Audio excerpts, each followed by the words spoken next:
Hello বন্ধুরা, রূপাস কিচেনে সকলকে স্বাগত জানাই। হাজির হয়েছি নতুন এক রেসিপির সঙ্গে। আজকের আমার রেসিপি ডিম আলুর কাটলেট। হঠাৎ কোনো মেহমান আসলে কিংবা বিকালে চা বা কফির সঙ্গে গরম গরম এই নাস্তাটা সার্ভ করতে পারেন। তৈরি করার জন্য প্রথমেই গ্যাসে একটা প্যান বসিয়ে নিয়ে তাতে দিয়ে দেবো সামান্য একটু তেল। তেলটা গরম হয়ে আসলে এখানে দিয়ে দেবো হাফ চামচ গোটা জিরে। জিরেটাকে তেলের সঙ্গে একটু ভালোভাবে মিশিয়ে নিতে হবে।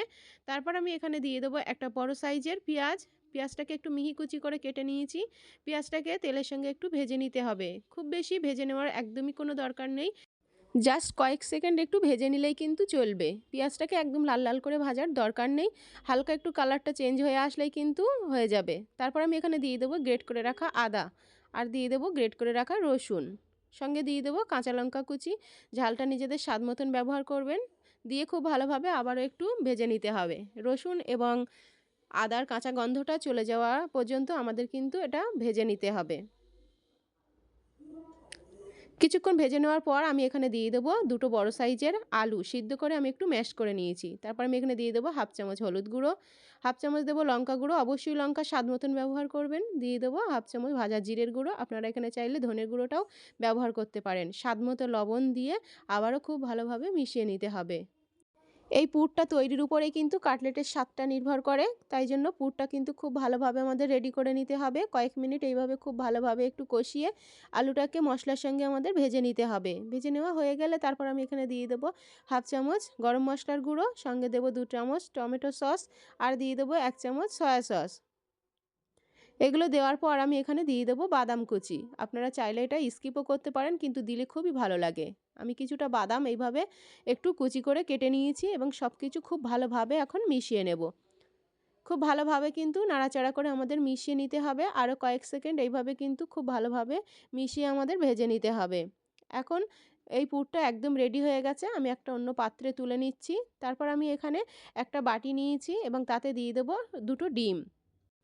ডিমের পরিমাণটা আপনাদের নিজেদের পছন্দ মতন কিন্তু নিতে পারবেন, বাড়িয়ে বা কমিয়ে। তারপর এখানে সামান্য নুন আর দিয়ে দেবো সামান্য গোলমরিচের গুঁড়ো দিয়ে খুব ভালোভাবে ডিমটাকে আমাদের ফেটিয়ে নিতে হবে। হাতে একটু সময় নিয়েই কিন্তু ডিমটাকে বেশ ভালোভাবেই কিন্তু ফেটিয়ে নিতে হবে আমাদের।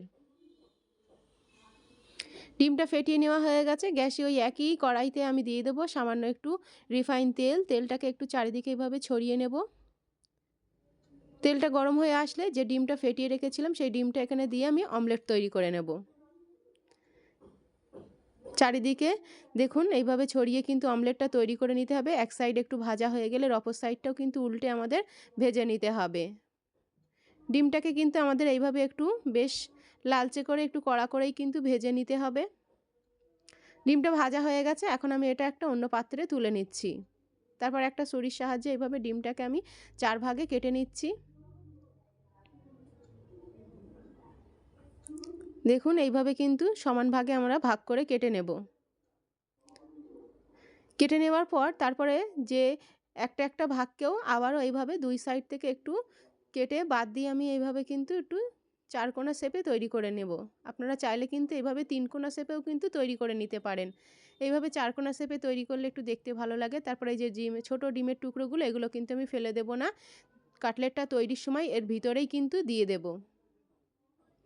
আমি এই একইভাবে সব ডিমগুলোকেই কিন্তু এইভাবে কেটে নিয়েছি। এখন আমি এখানে যে আলুর পুরটা রেডি করে রেখেছি সেই পুরটাকে ডিমের উপরে দিয়ে কোট করে নিতে হবে। দেখুন অল্প অল্প করে নিয়ে এইভাবে ডিমের উপরে দিয়ে কোট করে নেব। কাজটা একদমই সহজ, দেখলেই কিন্তু বুঝতে পারবেন। এইভাবে দুই সাইড কিন্তু খুব ভালোভাবে একটু কোট করে নিতে হবে। দেখুন আমার একটা কোট করা হয়ে গেছে। আমি এই সেম পদ্ধতিতে বাকি সব ডিমগুলোকেই কোট করে নেব আলুর পুর দিয়ে। তারপরে অপর দিকে আমি একটা পাত্র নিয়েছি, তাতে দিয়ে দেবো একটা ডিম, সামান্য লবণ, আর এখানে দিয়ে দেবো সামান্য একটু গোলমরিচের গুঁড়ো, 1 চামচ দিয়ে দেবো কর্নফ্লাওয়ার। কর্নফ্লাওয়ার না থাকলে আপনারা এখানে চালের গুঁড়ো ব্যবহার করতে পারবেন। খুব ভালোভাবে সব কিছু একসঙ্গে ফেটিয়ে নিতে হবে। ফেটিয়ে নেওয়া হয়ে গেছে। এখন আমি যে কাটলেটটা তৈরি করে রেখেছি সেটা ব্রেড ক্রাম্বসের উপরে দিয়ে এইভাবে কোট করে নেব। একটু দুই সাইড কিন্তু খুব ভালোভাবে আমাদের কোট করে নিতে হবে। কোট করা হয়ে গেলে তারপর যে ডিমের মিশ্রণটা তৈরি করে রেখেছি তাতে দিয়ে কিন্তু কাটলেটটা কোট করে নেব। দুই সাইড খুব ভালোভাবেই আমাদের কোট করে নিতে হবে। এখন কোট করা হয়ে গেছে। আমি আবারও এটা ব্রেড ক্রাম্বসে দিয়ে কোট করে নেব। আপনারা চাইলে কিন্তু এই ডিমের মিশ্রণের ভিতরে কিন্তু ডবল কোট করে নিতে পারেন। আমি এখানে সিঙ্গেল কোট করে নিয়েছি। এখন এটা তৈরি হয়ে গেছে, ভেজে নেওয়ার পালা। গ্যাসে একটা প্যান বসিয়ে পরিমাণ মতো তেল গরম করে নিয়েছি এবং তাতে এই কাটলেটটা দিয়ে ভেজে নেব। অতি অবশ্যই গ্যাসের ফ্লেমটা মিডিয়াম টু হাইতে রেখে কিন্তু ভেজে নিতে হবে।